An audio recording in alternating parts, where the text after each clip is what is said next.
Seconds lang naman. Kala ko nga po, tuloy-tuloy siya.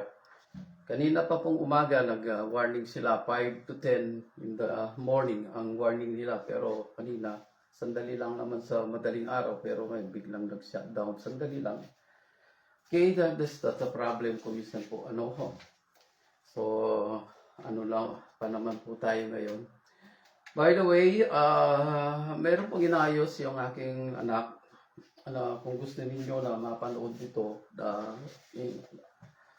sa ibang time, kung kailan kayo available, nandun po siya sa, tawag dun? YouTube channel. YouTube. YouTube. YouTube daw po, hindi YouTube. YouTube. Gumawa po sila ng account natin doon, yung aking anak na si Mai. Kaya kung gusto po ninyo na makinig, just pag nakita po ninyo doon sa YouTube channel po, ay just ipindutin lang po ninyo yung subscribe doon sa pinakadulo. So, siguro ang masasabi ko, isabihin po natin ito sa ibang mga kapatiran natin, mga kapatid, mga pamangkin, kahit mga apo na sila po ay mag-subscribe.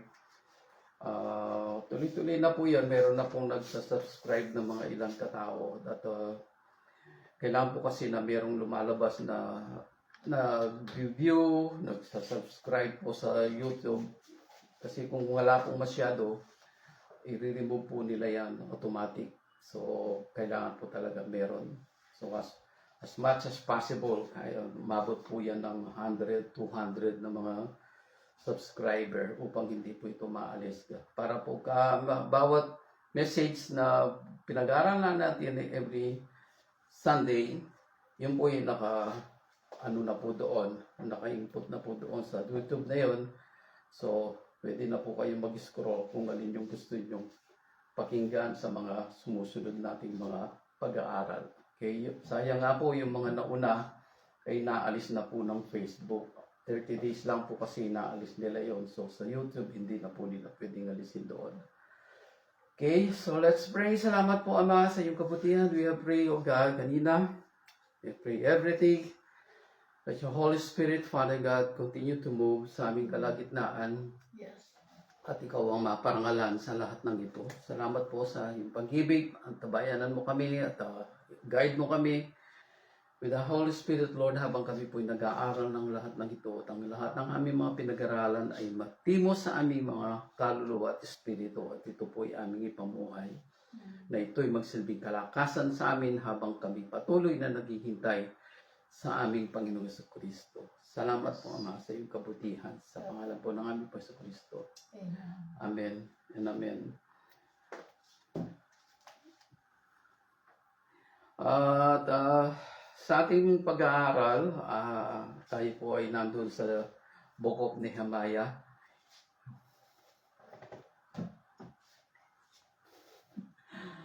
So,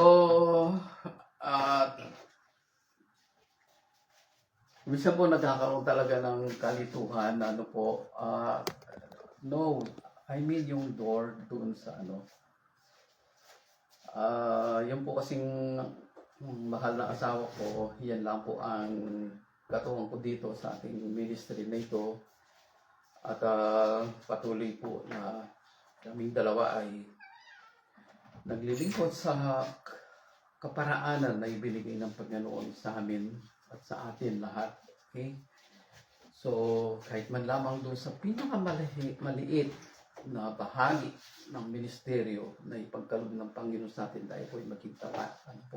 Kahit man lamang sa live streaming na ito, we are waiting sa will ng Panginoon, sa kanyang kalooban kung tayo po ay magkaroon po ng isang gusali na kahit maupahan lamang upang tayo po ay magkasama-sama. Meron po kami tinitignan na 2 lugar. Alam na po ninyo kung ano ang pinakamahalaga doon. Siyempre, unang-una ang Panginoon, ang kanyang provision financially. Hindi po tayo pwedeng umupa na wala po tayo ipandadang payment doon sa lugar. Okay? Tapos marami pa po mga gamit na kailangan, mga upuan, mga sounds meron na po tayo. Yun lang po mga upuan at saka yung lugar. Okay, so salamat po sa pagantabay ninyo sa amin at patuloy tayong mamuhay sa Panginoong Jesucristo. So kanina po yung binasa natin, doon sa Nehemiah 8, G's, letter B, na sinasabi na sa English, the joy that the Lord gives you will make you strong. Ano po? So kanina po ay binanggit ko ang pangalang Nehemiah o Nehemias sa Tagalog, ang ibig sabihin ay whom Yahweh comforted. No? Siya na inaliw ng Diyos o ni Yahweh. So, yung ating pinaka-team, the joy of the Lord is my strength. Yun po yung ating pinag-aaralan. At ito po isang awit ng charismatic noong unang panahon na kami po ay mga Kristiyano pa, mga unang panahon ng pagiging Kristiyano, doon po sa CMI. Ito po ay madalas na inaawit, and the joy of the Lord is my strength. At mahaba-haba po yung pagkadugtong-dugtong nila. But what's the most important here is the joy of the Lord. Makikita po natin ito habang tayo po yung nag-aaral. Ano ba itong joy na ito? Ano po?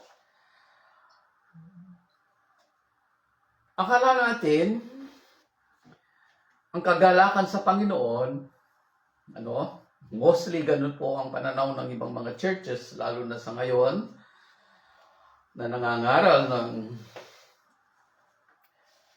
hindi natin masasabing taliwas sa Biblia, kundi parang ina-attract ang mga tao sa mga bagay-bagay ng sanlibutan.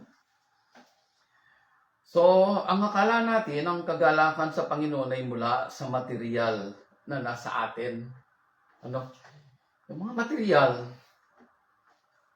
o relasyon, even kung minsan akala natin, nandun mismo sa ating pananampalataya. Bagamat kailangan yon yung sa ating pananampalataya. But still, this faith, ay hindi po yan galing sa atin. Galing pa rin yan mismo sa Diyos, yung ating pananampalataya na yan. So, hindi pa rin natin pwedeng maging kagalakan yung ating pananampalataya unless na ito'y galing sa Diyos. Kasi po, ang faith, marami pong faith. Even in some religions, meron po silang mga faith, meron po silang mga religious belief. Iba-iba. Wala naman pong masama sa mga tinuturo ng ibang mga relihiyon na katulad ng mga sa Buddhism, sa Confucianism, sa Shintoism. But all of these are pointing to good character. But sometimes this good character, hindi naman po yan magliligtas sa atin. Even yung pong kabanalan. Ako nagulat po ako doon sa sinabi nga po ng isang mangangaral na ito. Even holiness is not an assurance that we can come to the Father or na tayo po'y makakarating sa Ama, sa Diyos. Yung sariling kabanalan natin na nagsusumikap tayo, inaayos natin ang ating sarili, sinisikap natin makarating po tayo doon sa standard ng Panginoon. Tama naman po yun. Kaya lang po, kung ang ating kaisipan ay nandoon sa ating pagsisikap na sarili, medyo mag-isip-isip po tayo. Sometimes, nasabi po ng pastor na yon, holiness is not a way to God. Gugulat tayo, di ba? Sometimes, holiness is not a way to God.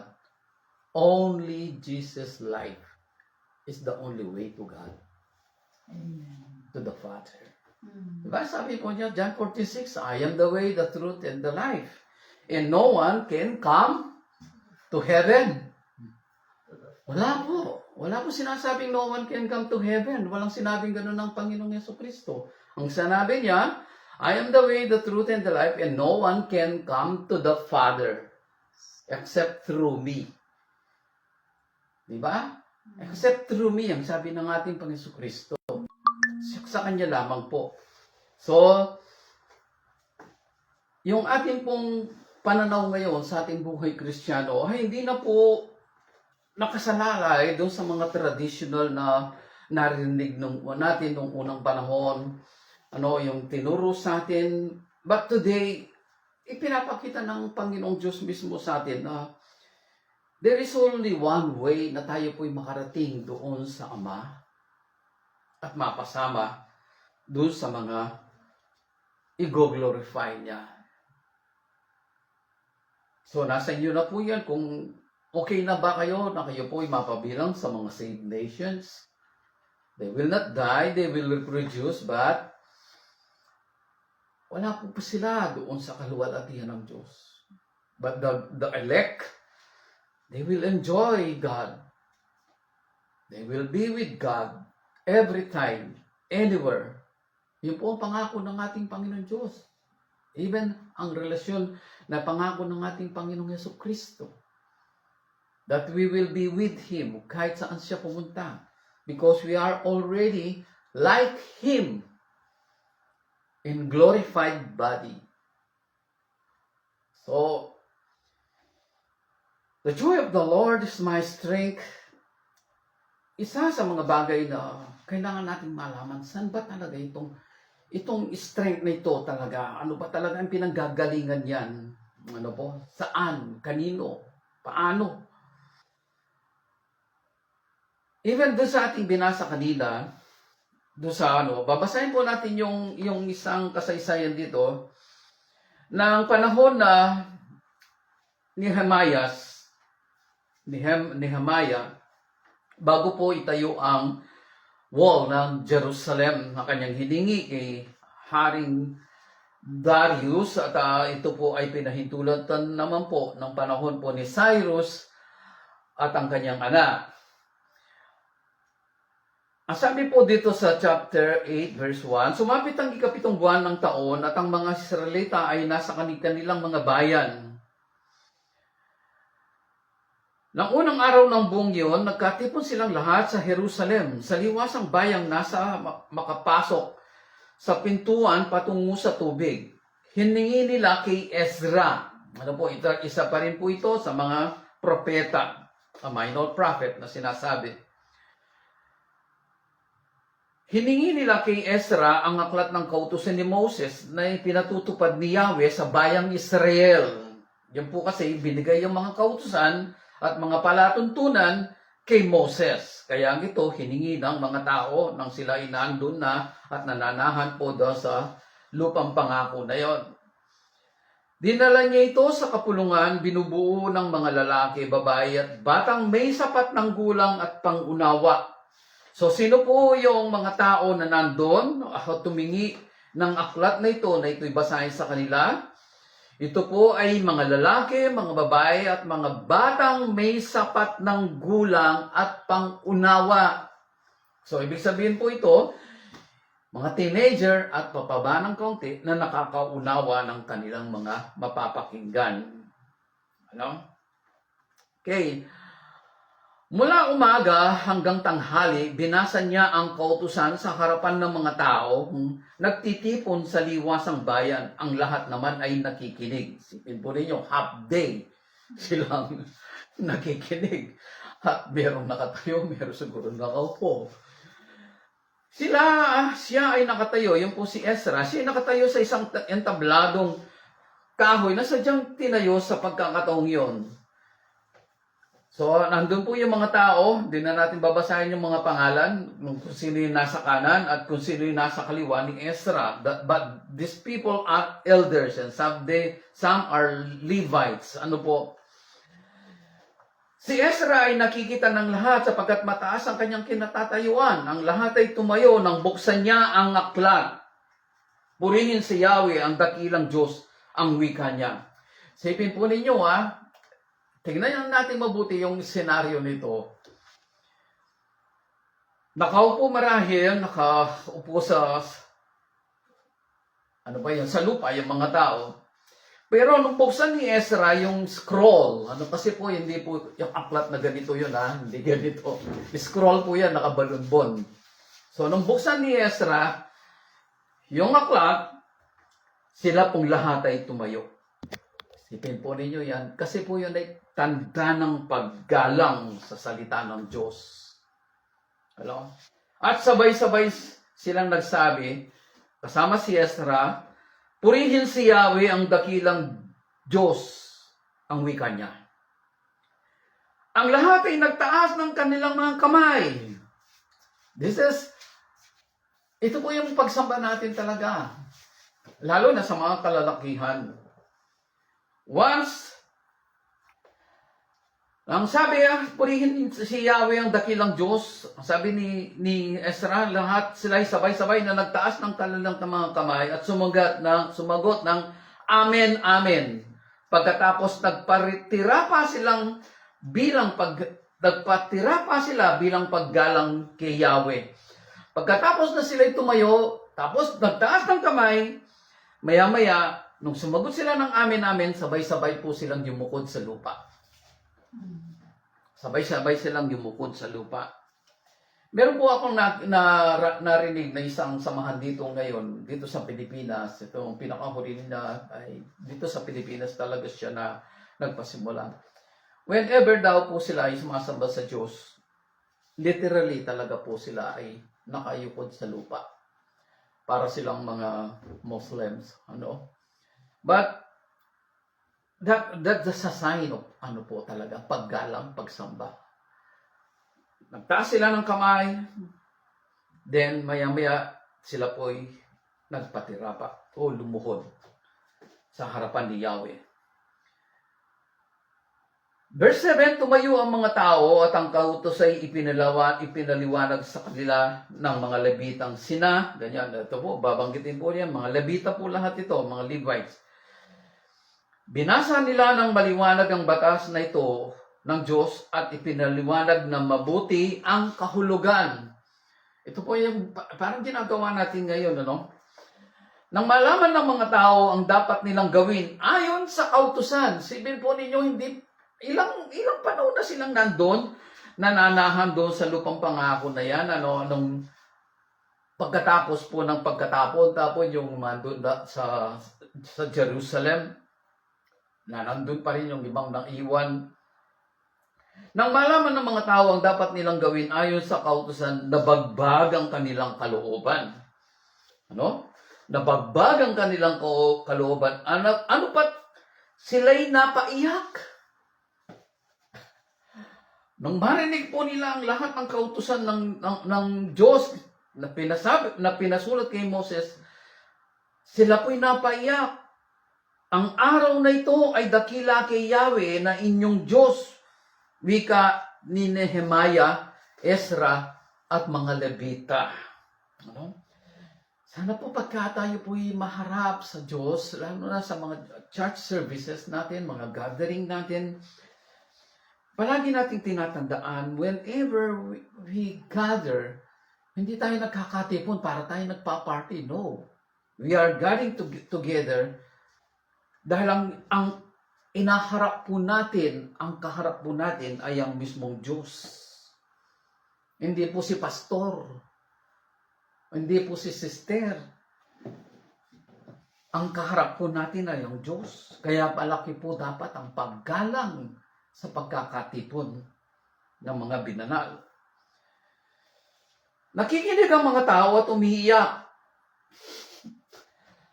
Pag binabasa po yung aklat na yan at mga panuntunan ng Diyos, nakikinig ang mga tao at umiiyak. Kaya nga't sinabi nila, huwag kayong umiyak.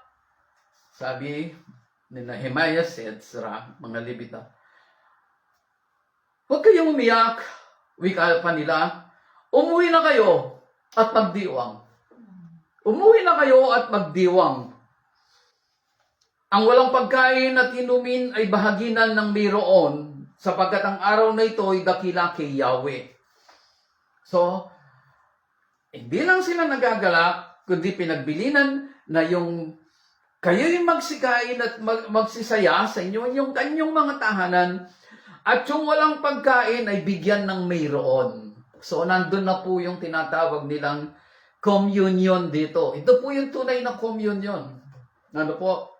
Hindi po yung alam natin nung unang panahon pa. Even today, kahit sa panahon din na San Pablo, ng mga apostol, a Holy Communion ay hindi po katulad ng alam natin na nakabis na nating tradisyon. It is a gathering of saints, breaking bread. Nag-i-enjoy sila sa pagkain na dala-dala ng bawat isa. It's a potluck. Then, in the end, magpipira-pira sila ng tinapay. Tanda ng katawan ng ating Pasko Kristo. At sila'y kakain. Then, maya-maya, ilalabas yung mga wine na galing sa ubas. They will drink as the blood of Jesus as a covenant. Ganun po yun. So, Old Testament pa lang po, sa New Testament, ginagawa na po ito. Ano po, even up to date, kaya lang, pira-pirasong tinapay, sa kapirasong tinapay, tapos po kupitang maliit. But, in reality, it's a potluck. Kung babasahin po ninyo yung book, epistles ni St. Paul patungkol dyan, ay makikita ninyo. Ang sabi dito, wika pa nila, umuwi na kayo at magdiwang at ang walang pagkain at inumin ay bahaginan ng mayroon sapagkat ang araw na ito ay dakila kay Yahweh. Ito po yung ating pinaka-verse. Ang kagalakang dulot niya, ni Yahweh, ang kagalakang dulot niya ay magiging kalakasan ninyo. Ang mga tao ay naliw ng mga Levita at pinatahimik ang mga ito. At ang wika sa kanila, walang dapat malungkot sa inyo sapagkat ang araw na ito ay banal. Umuwing masaya ang lahat upang magdiwang kumain. Kumain sila at uminom at binaghinan na ng wala. Silang lahat ay nagdiwang sapagkat naunawa nga nila ang ipinaliwanag sa kanila. Alam po ninyo, this is the essence of preaching o anong pag-aaral natin ng salita ng Diyos. Once na yung salita mismo ng Diyos ay nakarating sa atin, at ang Banal na Espiritu ay talagang pinuspos tayo ng kanyang kalwalatian, then suddenly we will cry because naramdaman mo that the Word of God is alive. Ang salita ng Diyos ay buhay. At yun na nararamdaman mo. Hindi lang yung narinig mo, kundi nararamdaman mo. Kaya ka umahagulgul sa kagalakan. Sometimes, ito ang nawawala ngayon. Sana,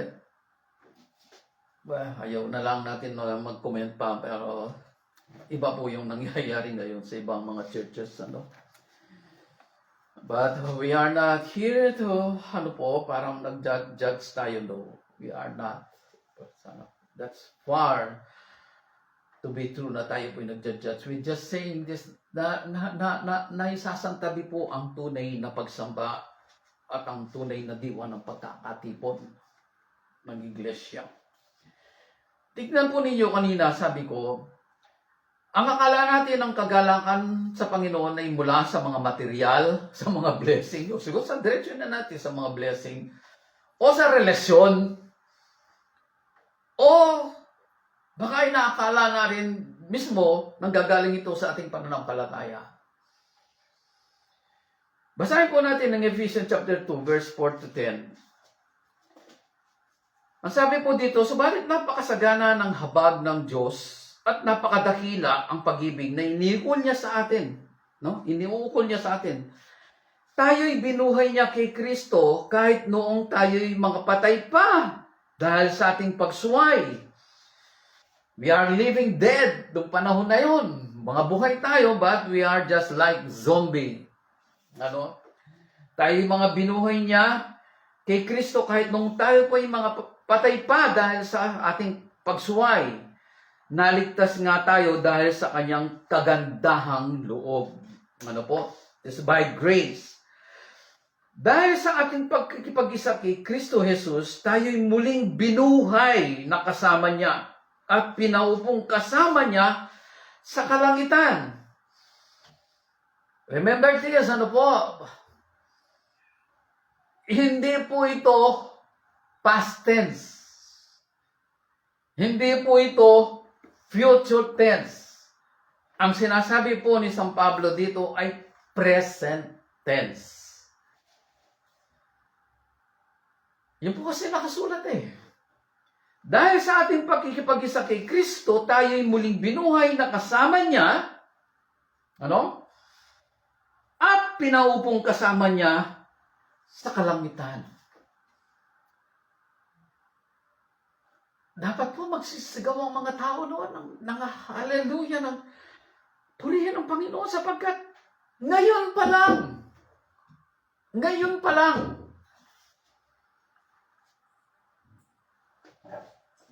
ang daming naghihintay ng tinatawag nilang rapture, pero ang tawag natin dito ay the first resurrection of the saints, of the dead.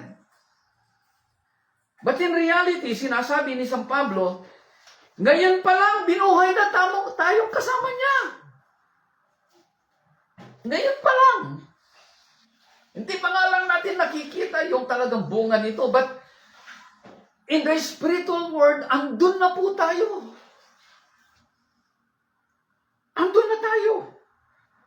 At kasama tayong nakaupo sa kanyang kaharian.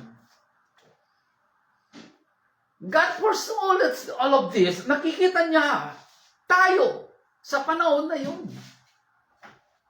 Ang kailangan lang, magpakatapat tayo ngayon sa kasulukuyan sa Kanya. At ang mga pangakong ito, ang siyang kagalakan natin. Ginawa niya ito upang sa darating na mga panahon ay maipakita niya ang di masukat na kasaganaan ng kanyang kagandahang loob sa atin sa pamamagitan ni Kristo Jesus. Dahil sa kagandahang loob ng Diyos ay naligtas tayo sa pamamagitan ng inyong pananalig kay Kristo. At ang kaligtasan ito ay kaloob ng Diyos, hindi mula sa inyo.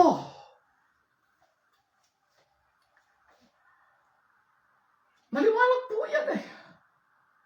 Kung minsan nagmamalagi tayo, ako may ministry ako, nagtatiles ako, nag-iyak ako, naubos ko yung oras ko sa, hindi natin kailangan i-bribe ang Panginoon sa mga bagay na yan. Sapagkat siyang gumagawa noon para sa atin. At ang paggawa niyang yun, na pagkilos niya sa atin, ang siyang ating kagalakan. At ang kagalakan na yun, na pagkilos niya sa atin, ngayon pa lang, nakikita natin ang kanyang pagkilos, ang kanyang kapangyarihan sa atin. Yun ang nagsisilbing kalakasan sa atin at nagpapalakas lalo ng loob sa atin na tayo'y magpatuloy sa ating paghihintay sa Kanya. So makikita natin ngayon, ano yung ating kalakasan ngayon? Yung inaawit natin madalas, the joy of the Lord is my strength. That joy of the Lord. Not our joy. His joy. And what is that joy? Since the beginning of the creation of man, ang ginawa ng Diyos si Adan, paulit-ulit po ninyong naririnig ito sa atin. In the beginning, in the book of Genesis, let us create man in our own image and in our own likeness. That is the joy of God. Isipin po ninyo, sabihin ng Diyos, sa isang lupa, putik o ano man yan, an earth, let us create man in our own image, in our own likeness. Kagalakan ng Diyos na likhain niya ang tao ayon sa kanyang wangis at anyo. And that is our strength and that is our joy. Kaya kung mawawala po kayo dito, may problema. May problema. Since the beginning of time, kagalakan na ng Diyos na likhain ng tao sa pasimula pa. Subalit ang kapahamakan ng tao ay hindi ginusto ng Diyos kailanman. Ang tao ang pumipili ng kanyang kapahamakan. Even Lucifer, na hindi pa siya Satanas noon, he is a perfect being nung ginawa siya ng Diyos. A perfect being, higher among angels. Sapagkat siya po ang nagbabantay sa trono ng Diyos. But how come pumasok sa kanyang kaisipan ang pride, ang selos, ang inggit sa Diyos? Saan nanggaling yun? Even the scholars today are asking, saan nanggaling yung pride and envy ni Satanas? He was created a perfect being. Pero nagawa pa rin niya magkasala. Si Adan, ginawa ayon sa wangis ng Diyos. And man, ang siyang apple of the eye ng Diyos. Amen. Kaya wala pong balak ng Diyos na ipahamak ang tao. Dalhin sila sa naglalagab ng apoy. Wala po.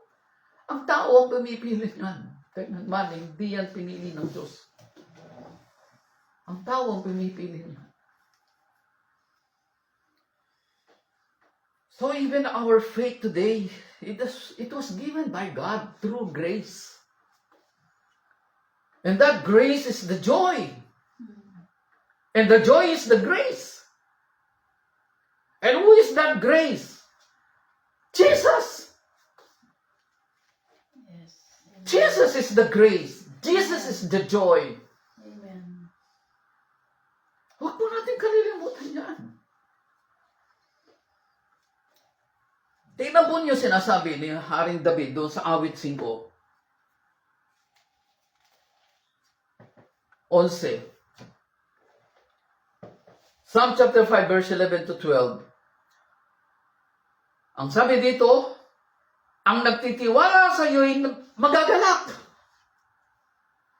Masayang aawit sila oras-oras. Iyong iingatan yung mga tapat na dahil sa iyo'y lumigayang ganap. Pinagpapala mo, O Diyos, yaong tapat, at ang iyong kandili ay kanyang kalasag. Yung pong kandili, lingap. Doon po sa English, but all who find safety in you will rejoice. They can always sing for joy. Protect those who loves you. Because of you, they were truly happy. You bless those who obey you, Lord. Your love protects them like a shield. Yun po ang ating kalakasan. Ang Diyos mismo ang ating kalakasan. Yung kasiyahan mismo ng Diyos na tayo'y kanyang nililikha araw-araw kay Kristo. Yun ang kagalakan ng Diyos. Na tayo'y kanyang nililikha sa pamamagitan ng buhay ng kanyang anak. That is His joy. And that joy is our strength. Nakukuha natin. Kaya kung nandito sa ating kaisipan, sa ating mga puso, sa ating kaluluwa, espiritu, ang mga bagay na yan, hindi po tayo malulungkot. Hindi tayo mawawala ng pag-asa. Because we know God. God is moving, working para sa ating kabubuti. Because we are His joy and His work is our joy. Tandaan po natin mabuti yan. Para hindi po kayo nandulumo. Pag dumarating yung mga bagay na hindi nyo maunawaan sa inyong sarili. Remember that God created us and continue creating us in the image of His Son. Romans chapter 8, verse 28 to 29 to 30. Palagi po ninyong babasahin niyo. Romans chapter 8, verse 28, 29, 30. Makikita po ninyo how God is working. Even kasama na po yung lahat ng bagay na nasa ating paligid. It will move for our sake. Pakikilusin ng Diyos ang lahat ng bagay, mga tao, kahit ng mga hayop pa. Pakikilusin ng Diyos ang lahat ng yan for our own good. Kami po napapatunayan namin. Meron kaming mga pusa dito, alaga, ng isang pusa dito sa bahay. Whenever na nararamdaman namin na parang malungkot kami, nararamdaman po ng pusa na yan. At mapapansin po ninyo, natatabi siya sa iyo. Ihiga siya sa iyo sa tabi mo. Huwag mo siyang tataboy. Hayaan mo siyang nakahiga sa tabi mo. And sometimes pupunta pa yan sa dibdib mo. Parang minamasa-masahi ka pa. Upo siya dyan. His comfort, hayop lang kinocomfort ka. God is using them. God is using them. They are absorbing the negative energy na pumapalibot sa iyo.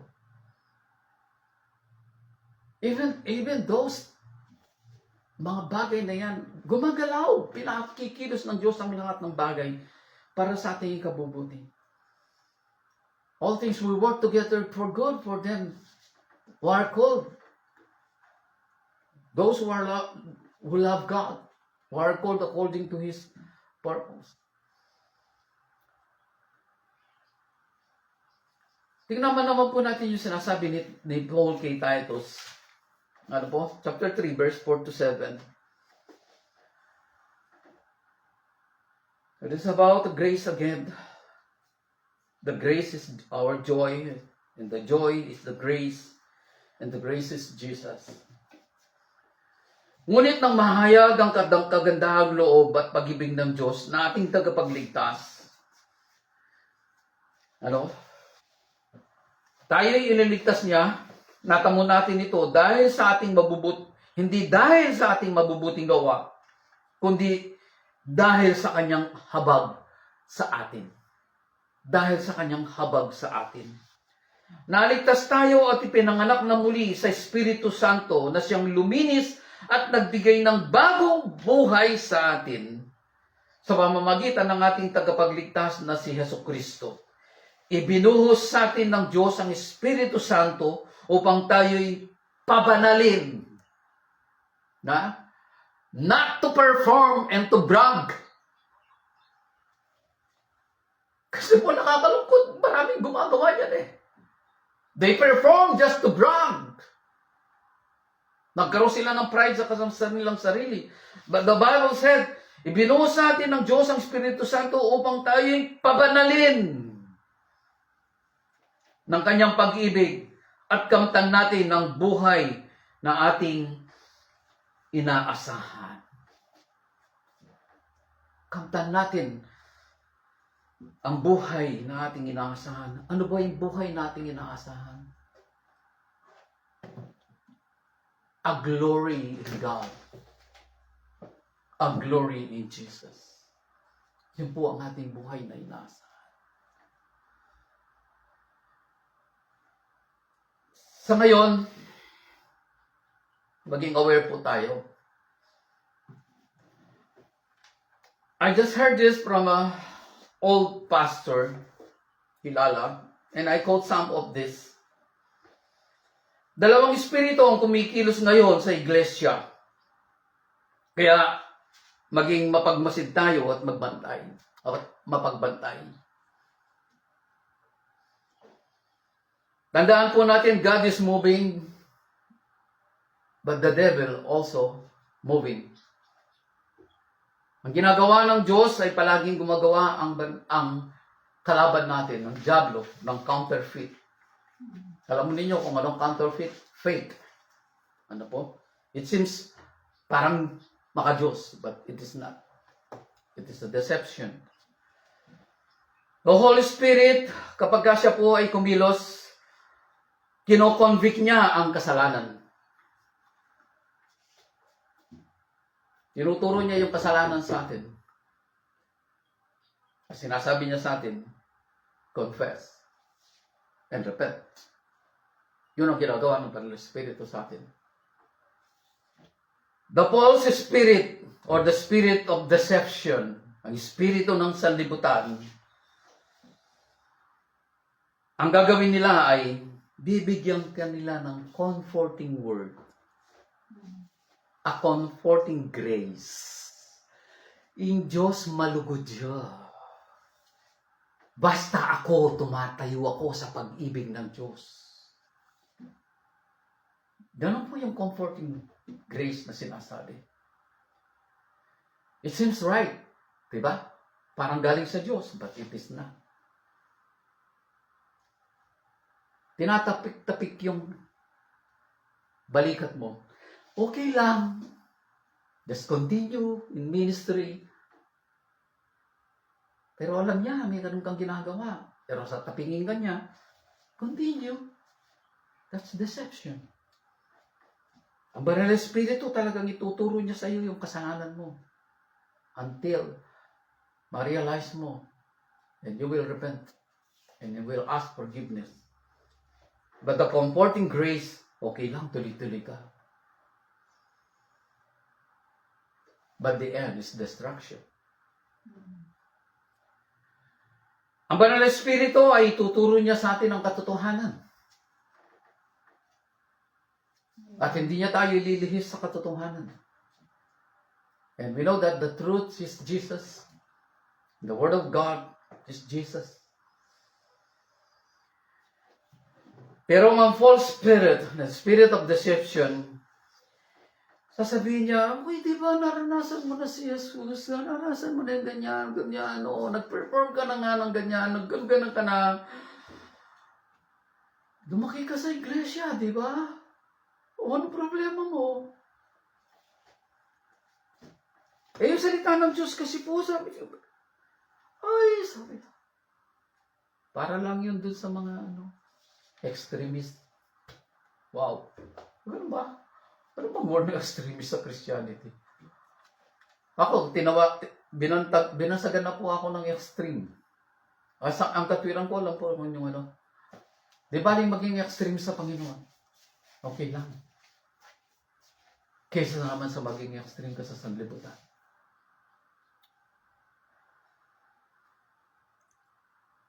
Truth corrects us. Experience, churchanity, that is a deception. Churchanity, hindi po Christianity. Ang Banal na Espiritu ay tinataas ang ating Panginoon Kristo. He is exalting Jesus. But the false spirit, tinataas niya ang tao. Tinataas niya ang mga pastor. Tinataas niya ang kanilang mga ministeryo. Ang kanilang mga churches. That's the false spirit. Kapag ang isang iglesia ay puro na lang ako, I, me, mine, at very, very seldom na binabanggit ang pangalan ng ating Kristo, run away from them. Pagka ang iba na wala na sa katotohanan at wala na sa buhay ng ating Panginoon Kristo ang kanilang tinatayuan at tinuturo, run away from them. Run away from them. Kapag kinukonsinti na ang kasalanan, run away from them. Ang Banal na Espiritu ay nagbibigay ng kapangyarihan to change life. Amen. To change life. Nagbibigay yung Diyos ang Banal na Espiritu ng kapangyarihan upang ang mga tao ay magbagong buhay. Magbagong buhay para sa Diyos. But the false spirit and the spirit of deception, kukunin kanila sa performance. Mga parang milagro na galing sa Diyos. But they are all deception. They are all deception. Ito na po ngayon ang nangyayari sa maraming iglesia ngayon. Paano tayo makakaiwas dyan? Magbabad po tayo sa salita ng Diyos. Magbabad po tayo sa panalangin. Makinig po tayo sa mga mangangaral na alam nating namumuhay sa Diyos. Hindi nila tayo ililigaw. Hindi tayo ililigaw ng salita ng Diyos. Malapit na akong magtapos dito at babasa ako ng tatlong na lang. Some are, alam na natin yung iba. Let's read in Malakay. Hindi po ako magsasalita patungkol sa dito. Sa ibang katuruan na But the Word of God na kanyang tinuturo.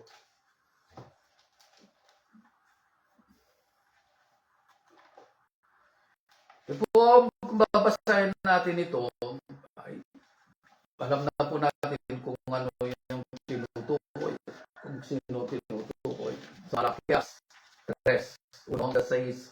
Narito ang tugon ng mapangyarihang si Yahweh, ipadadala ko ang aking sugo upang ihanda ang daraanan ko.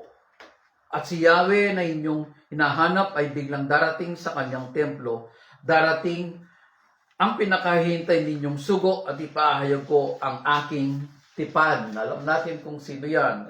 That's John the Baptist and our Lord Jesus Christ. And Yahweh, this Spirit, ay nandun po sa ating Panginoon Kristo. Ngunit sino ang makakatagal sa panahong, sino ang makatatagal pagdating ng araw na yon? Sino ang makahaharap pag siya ay nagpakita na? Siya ay parang apoy na nagpapadalisay sa bakal at parang matapang na sabon. Darating siya para humatol at dalisahin niya ang mga saserdote tulad ng pagdadalisay sa pilak at ginto. Sa gayon, magiging karapat dapat silang maghandog kay Yahweh at ang mga handog na dadalhin ng mga taga-Huda at Jerusalem ay magiging kalugod-lugod sa kanya tulad ng dati. Can we consider those sacerdote as ministers? Yeah. Darating siya para humatol at dalisahin niya ang kanyang mga ministro, mga pastors, mga lingkod niya, mga sacerdote, tulad ng pagdadalisay sa pilak at ginto. Upang maging karapat dapat silang maghandog kay Yahweh. Sa verse 5, sinabi ni Yahweh, ako'y biglang darating upang hatulan ng mga salamangkero, ang mga mangangalunya, ang mga bulaang saksi, ang mga naninikil sa kanilang manggagawa, mga nandadaya sa mga babaeng balo, sa mga ulila, mga dayuhan, at walang pitagan sa akin. Sabi. Sa verse 6, ako si Yahweh at hindi ko ako nagbabago. Ako si Yahweh, hindi ako nagbabago. Kaya nga may pag-asa pa kayo, kayong mga inapo ni Jacob. Tandaan mo natin when the Bible mention Jacob, Israel, kasama po tayo doon. Because we are on the lineage of the seed of Abraham. Palagi ko pong inuulit siya. We are the spiritual Israel. At mayroon pong literal na Israel doon sa Near East na sinasabi. But in all of this, makikita natin, in the end, ano po? I will testify the ones, again, those who practice magics against adulterers, against those who give false testimony. Andiyan po yung mga warning. Even in the book of Revelation, makikita po ninyo yan. In the chapter 20, chapter 21, makikita ninyo. Hindi po makakapasok ang mga tao gumagawa ng ganito sa area ng Diyos. At sabi ng Panginoon Diyos sa verse 6, I am the Lord. I do not change. Kung paano siya noon, even in the beginning of creation, during the time of the prophets, during the time of the apostles, hanggang sa kapanahonan natin ngayon, siya pa rin yun. Hindi siya nagbabago ng patakaran. Amen. Anong patakaran? Babalik ko sa Genesis. God said, let us create man in our own image, in our own likeness. The infinite goal of God sa ating pagkatawag, sa kanyang pagkatawag sa atin. Romans 8, I think it's 29, to be conformed in the image of His Son, Jesus Christ. Wala na pong iba. Yes, Lord. Wala na pong iba yun. Because of the covenant of God to Abraham, Israel still exists. Hanggang ngayon. Sinasabi nila they will wipe out Israel from the map. Kakamali po sila. Because of the covenant of God to Abraham, to Jacob, to Isaac, Israel exists and the church exists because of Jesus, the body of Christ. Isaiah 41:10-13 ang sabi. Siguro basahin na po natin, para at least talagang makita natin talaga yung sinasabi dito eksakto. Kasi palagi ko po itong binabanggit, kino-quote ko lang yung iba, but we have to read it na kompleto. Isaiah 41:10. Saan na ba siya? Ito po'y pangako niya kay Jacob, sa Israel. Ang sabi niya, ikaw ay kinuha ko sa dulo ng daigdig, sa pinakamalayong sulok nito. Sinabi ko sa iyo noon, ikaw ay aking lingkod, ikaw ay hinirang ko, hindi itinakwil. Yan po ang salita ng Diyos kay Israel. Atras po tayo para makita pa rin natin. Ngunit ikaw, Israel, na aking lingkod, at lahi ni Abraham na aking kaibigan, ikaw ang bayan aking hinirang. So, lulundag na po tayo. Sampasan na natin, binasa natin sa 9. Verse 10, ako'y isa sa inyo, huwag kayong matakot. Ako ang inyong Diyos, di ka dapat mangamba kanino man. Palalakasin kita at tutulungan, iingatan at ililigtas. Amen. Sa verse 13, ako si Yahweh na inyong Diyos, ang siyang nagpapalakas sa inyo, at ako ang may sabing huwag kayong matakot at tutulungan ko kayo. So, bakit tayo matatakot sa pagharap sa mundong ito? Andyan na po yung pangako ng Diyos sa atin. At yung pangako ng Diyos sa atin, yun po ang ating kalakasan. That is the joy of the Lord. Amen. And that joy ay ang pangako ng Diyos sa atin. Wow! Sabi na po. So, basahin na po natin yung pinakahuli. Hebrew chapter 13. Alam na po natin ito pero babasahin natin ulit. Inulit lang po yung Isaiah 41:10 dito. Ano po? 13:5-6. Sabi niya dito, basahin ko pa rin yung unang salita niya dito sa 5, Chapter 13 verse 5 ng Hebrew. Huwag kayong magbukhang salapi. Masiyahan na kayo sa anumang nasa inyo sapagkat sinabi ng Diyos, hindi kita iiwan ni pababayaan man. Amen. See that? Why worry about your financial? Ang sinabi ng Panginoon hindi kita iiwan ni pababayaan man.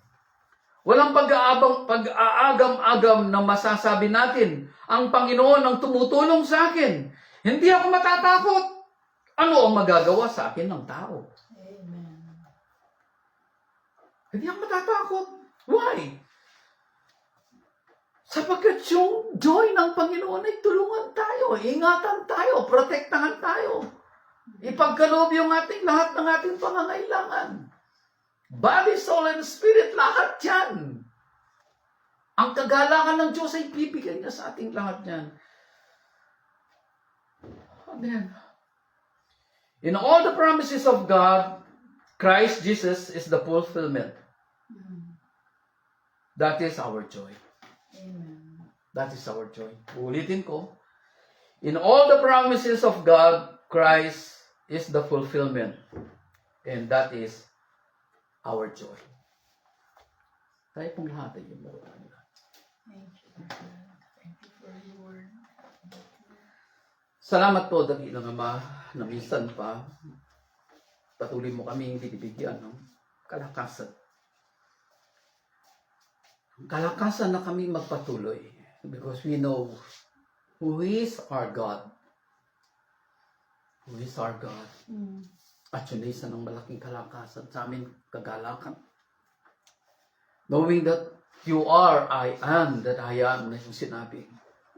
Ano pa po? Pa ba ang aming dapat alalahanin sa buhay na ito? Yes. All that we are praying, maybe they are delaying.